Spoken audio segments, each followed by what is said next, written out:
A fresh TvP here in the North American Open Cup semifinal. In the bottom left Team Liquid, it is Clem. And in the top right for Maturino, we have Astrea. Astrea playing Protoss. If you hadn't caught the live streams, you might not know that Astrea has been playing a lot of off-race Terran, but has decided to do away with that, I suppose. He has not performed that well. I mean, he's still pretty freaking good compared to the rest of us plebs with any off-race that he plays, but he was losing against even people we wouldn't recognize, so... He was, kind of forced to try Protoss after playing Terran against, another Protoss player, and then still got bopped anyway, you know, after he moved over. But that was in the European Open Cup. We're in the North America, and Astrea has been pretty powerful in North America. He has won all of the regionals that are there. He is the factual with winning the regionals consistently. He is the #1 player in North America. Special couldn't stop him, Scarlet couldn't stop him, and Neeb's gone. And Trigger has not gotten to his final form yet, you know. Still a budding Protoss there. But Astrea would still have some trouble, particularly against Terran, in my opinion. Thinking back to his GSL show, where he was sick, to be fair, but still. Thinking back to his Atlanta match, I believe, against Beyond. He really seemed to be sharing a weakness across all of these TvPs, especially Premier TvPs. And that was a lack of scouting, actually, and map presence. So he would open up with Stalkers, but then would find them always woefully out of position, would completely be blindsided by tank pushes. It wasn't the prettiest games. I would actually say that might be one of the easiest things to fix, but nothing is easy in StarCraft. But for some reason, and maybe because Clem doesn't do tank pushes, Astrea seems weirdly confident and comfortable against Clem. He did 3-0 him, I think it was a 3-0, in the last North American Open Cup, and then it 2-0'd him previously to that, and it seems to be a bit of a string of defeats for Clem when it comes to Protoss in general. Well, Clem did have a couple of great games versus Creator that I just cast, but he has certainly been forced to readjust how he plays this matchup because enough Protoss players are giving him trouble. So his adjustment is going into a more macro, almost turtley style of play. Which he might bring out versus Astrea too, even though all of these players in the matchups, like Clem versus Showtime is so different from Astrea versus Clem, and Creators to different Protoss compared to Astrea, and whatever. Like, it's just so different. Clem's very different Terran than Beyond, again, or Kelazur, who does tank pushes all the time. Everything is so different, but Clem does seem to be having a bit of a weakness to Protoss more than his other matchups, and he does seem to have a bit of a weakness lately to Astrea. So he might be tempted to go for some of the more defensive posturing, even though I would say that, yeah, Astrea seems a bit weaker to some of those tank pushes or pre-medevac pushes that kind of surprise is the main factor there. Maybe he's gotten better against it, though. I'm not sure. You don't really get it tested because Clem's the type to do it. The Adepts are kind of allowed into the main base. I think this was more of a bait than it was Clem making a mistake because the Cyclone popped so perfectly timed. All the Marines do go down, so it's not without a bit of a trade on the Terran side, but 2 Adepts costing gas as well. You know, that's a bit better for the Terran. Both of them going into some very normal builds as openers. An abnormal build here. We do have a Dark Shrine. It's happens. We still have Protosses aplenty throwing them out, but not super common. Astrea figures this is his time to try it. The Reaper did not have time to get into the main base before dying, and it did die. Saw a shield battery being produced, which kind of also alerted Clem to the possibility of a more aggressive forward gateway unit type attack. But didn't see the Dark Shrine, didn't see the Twilight Council. And there's a proxy gate coming in right now. Clem totally unaware. Clem had been going for Ravens against every Protoss, right? I don't think the Raven was maybe part of that Game 3 versus Creator, but it was part of Game 2, I want to say. And he was definitely going for Ravens all the time versus Max Packs. And Astrea, in some ways, shares something with Max Packs, and I do think that is maybe more of a proclivity to DT rush than some other Protosses out there. So he is playing it pretty safe, and it's not like the Raven is useless otherwise, but this is ideal. Well, it would be ideal if the Raven was done. The DT has not been seen. Clem is focusing on his medevac, so the first DT gets into the main, second one looking to get in the natural, and that Raven will be just a little bit too late to really make this a perfect defense. You can still make it a worthwhile defense. You know, you can still get ahead if you do stop the SCVs now. From being killed, sorry. If you do stop the DTs right now. 8 is unfortunately a little more... Like, ideally, that Raven is out faster. Ideally, this Fly Depot races to stop the DT. But it kind of was like a split the difference. Coincidentally, Clem's natural did have a scan, so he's able to take that DT out, and the Raven did pop in the main before the DT could try and, you know, play the runaround game and waste everyone's time. So it's like, could have been worse. Arguably, could have been better. Medevac gets shot down on Clem's harassment of the third base. Gonna try and get the Stalker, and he gets it. Oh, no. Gets a pylon, gets a Stalker, but does trade out all those Marines and the Medevac for it. I would say everything combined together, I like the DT rush. It was cleaned up kind of fast. Would have ideally done more. But it really wasn't the worst, and it was only 2 DTs as opposed to even 3, which is very typical. He's getting Shadow Stride, though, and this is where I'm like... I'm very familiar with how this works, and it works great in the lower leagues, but... The Dark Shrine jump upgrade, it's pretty memey. As far as an early game build. Obviously, late game, sniping planetaries is actually quite important. When you're talking about 2 or 3 bases and Shadow Stride, you're generally talking about a bit of a meme build. It just is so expensive to do. And the Terrans that are professional are very good at actually controlling their army units. Less likely to be surrounded by DTs, less likely to be too scared of DTs as well. If this was some 4.7 guy, he'd be shaking in his boots because I had DTs, you know? It's just so less likely to happen. And so you don't have enough of DTs to actually take a true straight-up battle. The DTs are very reliant on taking a cheesy battle, one in which kind of relies on not being scouted and them not expecting it to actually work. The DTs get warped in, they all jump on top of the army to get a surround on them, and then they slice and dice. If you can get to +2 attack, you'll also still one-shot even combat shield Marines. That would be ideal, but I don't think we're going to get there soon enough.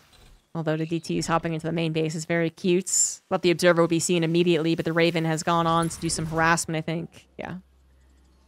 So that's something that I think Clem has quite taken into account. I'm not sure. He does have some units in the main. Good on him. Fearful of a Warp Prism, though, more likely. Shadow Stride is not a given. Keep that in mind. Clem still does not know that Shadow Stride is underway. Yeah, it's not researching. He's really paying attention, like he's looking for observers. He might see the blur. But an observer over here wouldn't really be very common. It's almost always over here. Okay, DTs have been activated. They heard the code. Marsha and the bear. One DT gets taken out through a scan, but the second one is just ripping through these SCVs. Almost goes into the scan rage to die, but not quite. The second scan is not prepared. No missiles are in the main base either because Clem thought he was safe. He had seen no Warp Prism. What the hell, man? He might now be alerted to the fact that there is Shadow Stride, but is it too late? His army is a little unaware, but very quick reaction. The tanks probably wouldn't have been good siege anyway. Oh, and the Widow Mines just popped on all of the Zealots, all of the DTs. And all it really took was making sure you did not get fully surrounded. Astrea not doing enough damage with the DTs in the main base to make up for that tremendous loss of life. Well, the one DT is now whacking away here. Nexus on the goal does get destroyed. I mean, maybe Astrea has a chance. He does still have 3-base saturation, but he lost so many expensive units, man. The gas amount for a DT is only 25 less than a High Templar. It's like, it's still pretty freaking expensive. And the Raven could always join up with the main crew in case the DT one-at-a-time trick comes into play. 2-2 is on the way for Astrea, but, you know, again, they weren't one-shotting. I'm not sure they'll ever get a chance to one-shot. DT harassment will continue. But Clem is winning. Up 30 army supply. It's got Widow Mines. Not this time popping off nearly as well, but, you know, still popping off. Thanks, Pig, for the 25 months. I guess the other match finished and everyone's looking in on what's happening here. Looky, looky. Raven still has not joined up with the main crew, so it is getting harassment damage done, which is all nice and cool and whatnot, but it's not helping against the DT one at a time trick, and it's also not catching some of these observers that are very brazenly placed. They're just like, oh, look at me, I'm an observer. Oh. That is a very small Protoss army. The fact that it's on equal upgrades doesn't really give me a lot of confidence. The DTs are once again going to try and hope to get us around and hope that the Widowmine splash backsplashes. No one likes the backsplash. Clem is so freaking wary of this, though. It's like his army looks like it's playing kind of weirdly, but this is exactly what he's scared of. So the DTs kind of wasted their Shadow Stride on a fourth of the Terran army. Actual force fields come into effect, but not the same. Not the same. Clem not even bothering to do the pickup micro on the front of the force field. Ultimately, those force fields are kind of still more helpful for him. But oh, the DTs! The tricky DTs! Just put the Raven in the drill group. Come on. All right, EMPs are here too, so this will be the end of all that DT harassment. Astrea tried something a little bit different. Something that I am intimately familiar with, but generally it does not work in the professional scene. There are a couple of famous examples of it being pretty cool. Classic snipe on the base and the main is one of them, even though I didn't end up winning that game. Or that series. Whatever it was. First guy who ever did it, really, besides Spear Dragon, was Nightmare. And that was a 2-base all-in build, so different than what Astrea was doing. Move on to Oceanborn. The bottom right, it is Astrea. Top left, Clem. I'm now up 1, dealing with the DT shenanigans. They were, I would say, still dangerously close to actually being effective. If the Widowmines weren't so freaking good, there might have been more potential. But the Widowmines ended up being basically perfect. They splashed on so many units after very nearly getting a tremendous amount of backsplash. I mean, that was a dangerous second. Not quite half a second, not quite 2 seconds. It was a dangerous second. But when Clem doesn't get bodied by his own Widowmines and doesn't get surrounded by the DTs, the bio is supposed to be better at that point. You'd have to be way far ahead to actually, end a game in DTs. And that was not Astrea's position. So now Astrea, sending out a very fast probe, actually using it to proxy a gateway ASAP. That is the first pylon.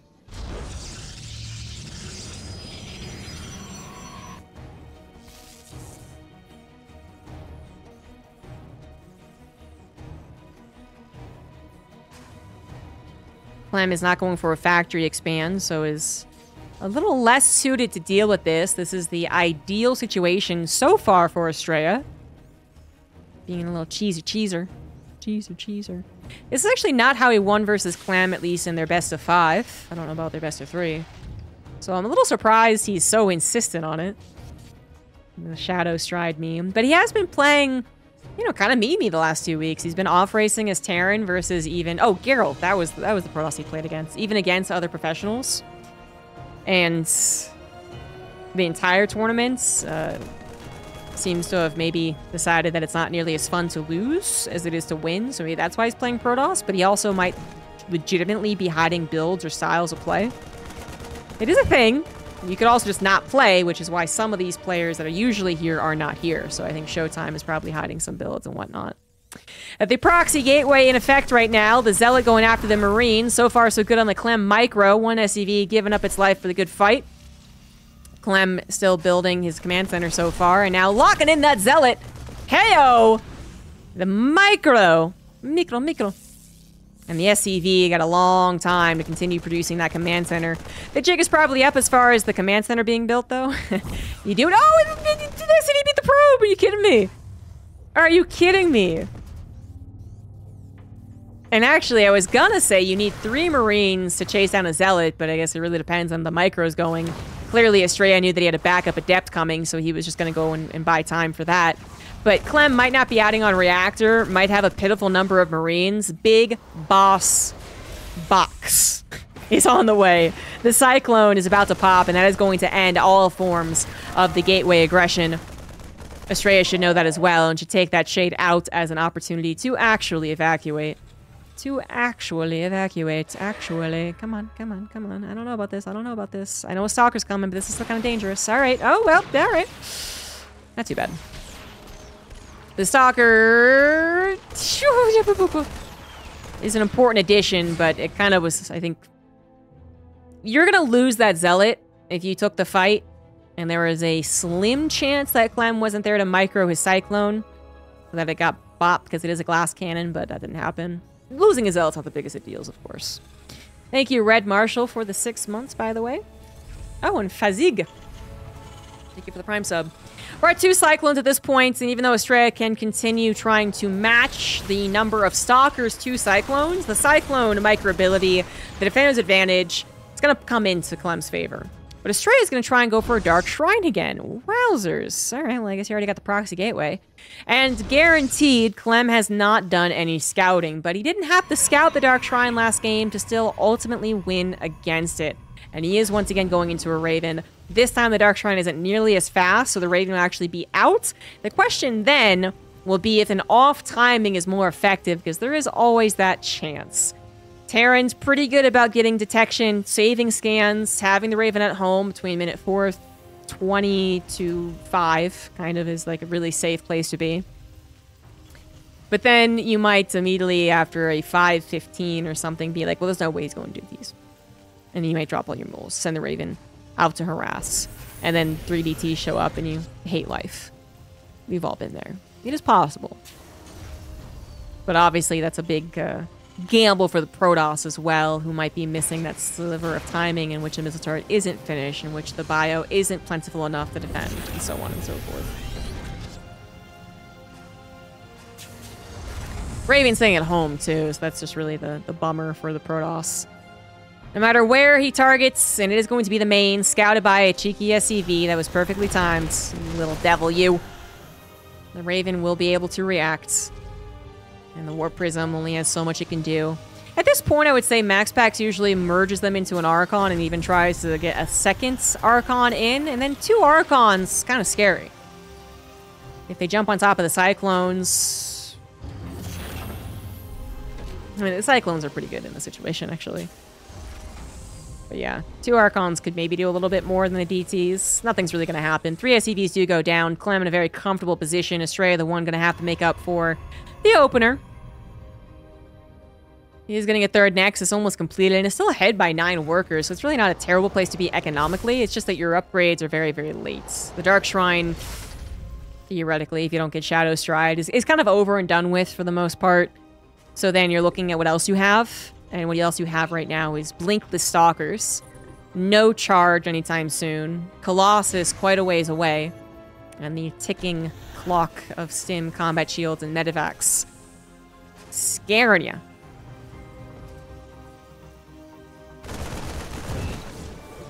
And Observer stood no chance. Ripping pepperoni.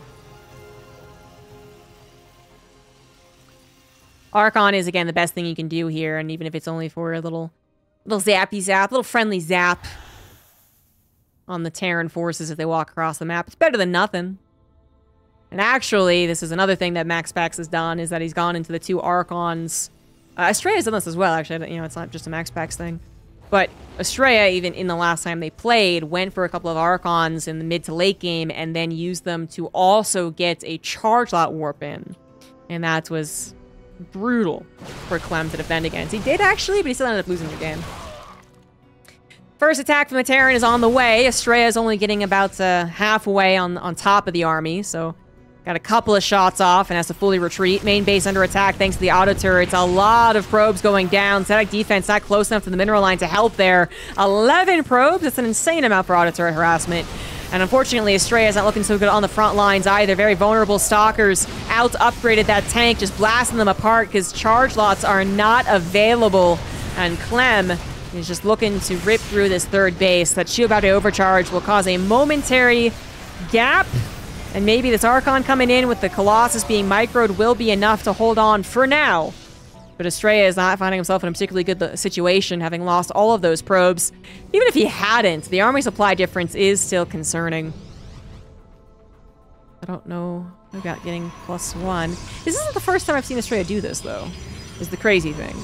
He's behind. I mean, he's behind, and he's adding on a Stargate and +1. I could really be a big believer in this mid-game addition to go into a handful of Phoenix when the Terran is feeling pumped up and ready to drop every which way.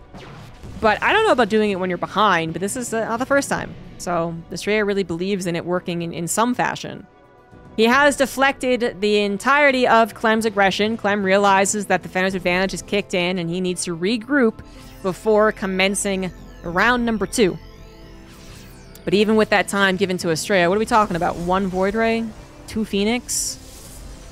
Is that really all that helpful? It certainly isn't if it's a main engagement. If Clem does go for a Doom drop, then maybe it's hella impressive. That's a really good call. Straight in a Fleet Beacon. Again, this is not the first time. I basically am remembering a book that I read 20 years ago as I flip through the pages. I'm like, oh, yeah, that's what he did. Yeah, okay. Right. Such an interesting strategy. Last time, I do believe Clem bopped this. The Marines, with their good upgrades, tore the Interceptors to shreds. Then the limited amount of Vikings, there wasn't that many, I want to say, like 6. Tore down the carriers because the bio wasn't a strong enough number to tear down the Colossus without Viking help. There was another game that comes to mind, I think it was Showtime. Maybe on this map too. Where it was a later... Either it was a later edition of Stargate, or he was not in a bad way. Like, he had already started to recover, maybe, is what it was. And I remember thinking as he went too far overboard aggression, he ended up losing, that if he hadn't gotten himself into such a huge concave, Showtime actually might have been doing really well with this fast Fleet Beacon. But he didn't actually end up winning the game, so... I don't know. I really thought Astrea was going to be under more pressure. This 4th base came down surprisingly easy with static defense. +1 air weapons did finish, and Clem is only just now getting a hint of Astrea's true plans. He does see the carrier producing in the Stargate, but that doesn't necessarily deter him from engaging, because again, the Marines are really still a strong backbone to this army, provided they don't get melted. And that's really the difference. If they get melted, they're not useful. There's actually not that many Marines. It's like, there might still be enough. There's 19. There might still be enough, but a couple of laser beams might change that. And then the carriers are getting free damage, kind of. Ghosts still shoot up, of course.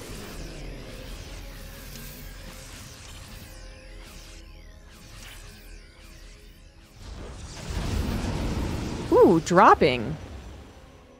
That is a dangerous call to make against someone who does have capital ships, who has ships in the air flying around. Clem has made sure that his foundation is really strong. He's got 4 bases, upgrades on the way, tons of production, extra command centers, and then some, even more on the way. But has had a significant pause in the aggression. Astrea has gotten comfortable on 4 bases, almost maxed out himself, and while the upgrades still aren't pretty for the Protoss, they're about to match the Terrans for the next 30 seconds at least.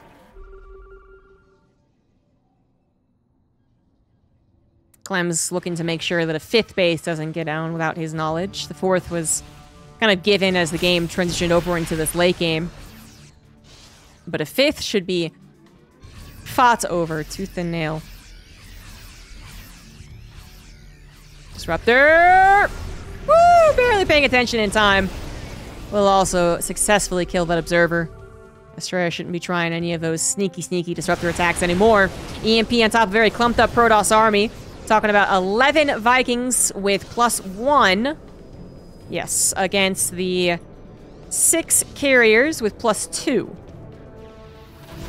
Vikings have to be very careful here.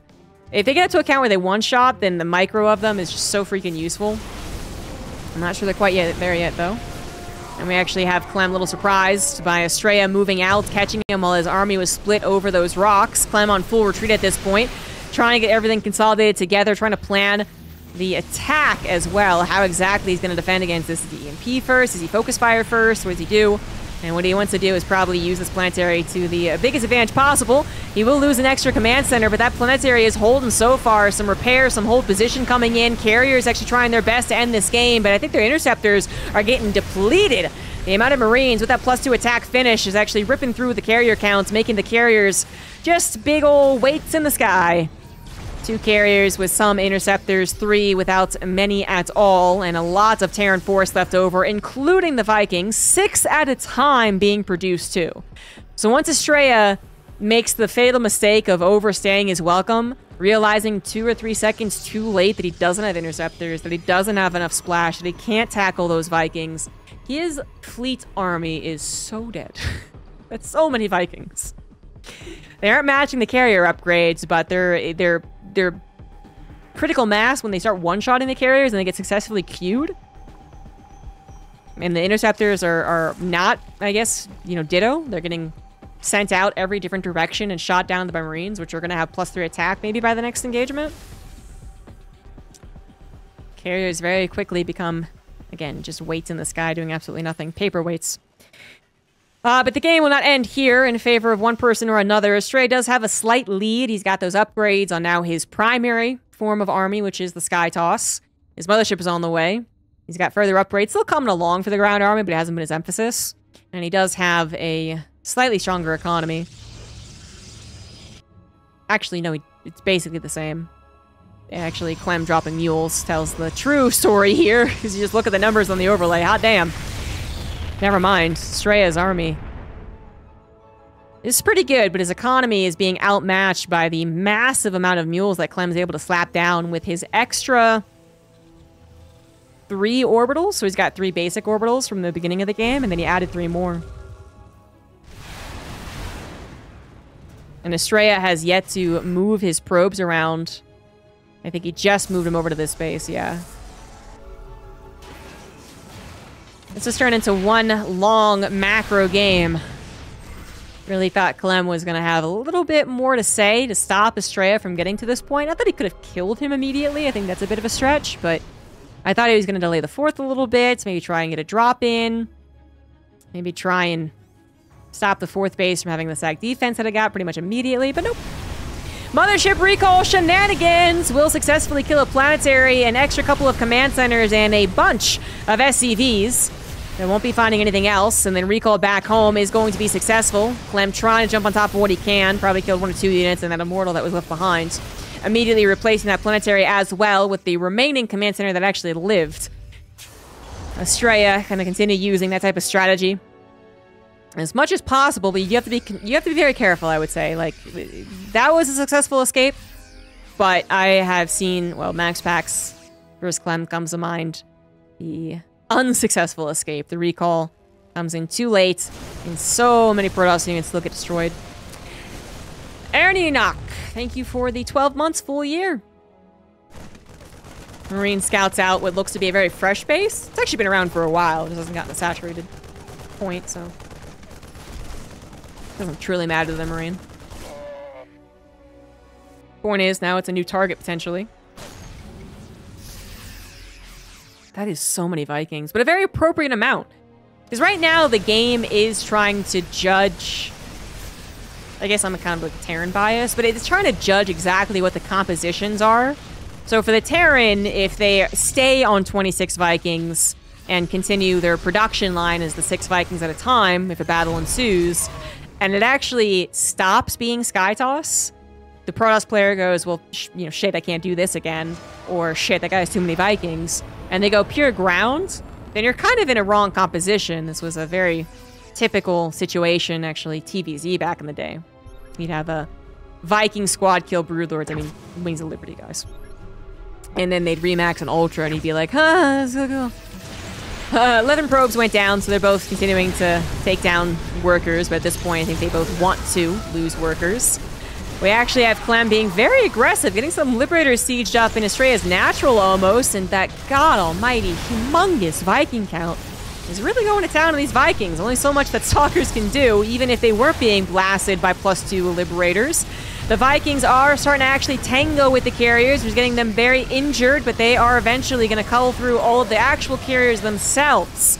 And this is now exactly that. Only a couple of Tempests remaining, and the Colossus unable to help out because they'd be running into the same thing that they're vulnerable to, the Vikings. So That was not a very pretty engagement for poor old Astrea. I don't think he realized Clem was going to be so confident moving into the middle of the map and getting sieged right in front of his natural.